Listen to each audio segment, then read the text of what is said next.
छौरी के छौरा के देख के तोरंगा किया लगावे छे छौरी के छौरा के देख के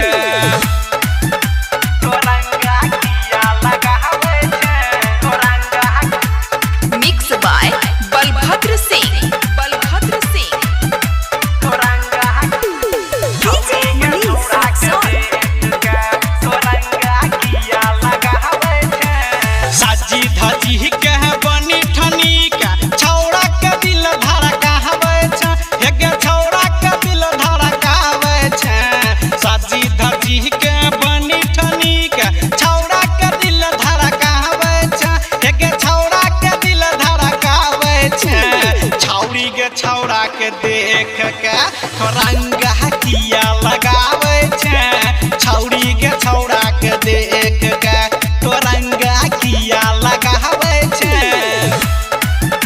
तोरंगा किया लगावे छे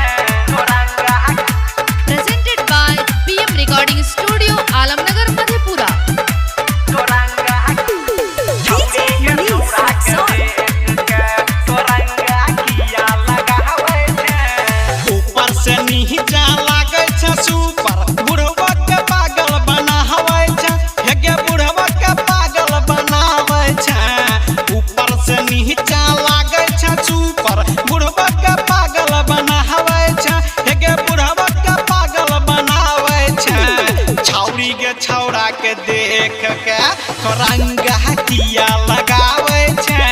छौरी के छौरा के देख के तोरंगा किया लगावे छे तोरंगा किया लगावे छे तोरंगा। Presented by PM recording studio Alamnagar Madhepura. तोरंगा छौरी के छौरा के देख के तोरंगा किया लगावे छे अनिल विजय के आँख मारी के रट राजू के भीरी बोलावे छे निरंजन के भीरी सटावे छे अनिल विजय के आँख मारी रट राजू के भीरी बोलावे छे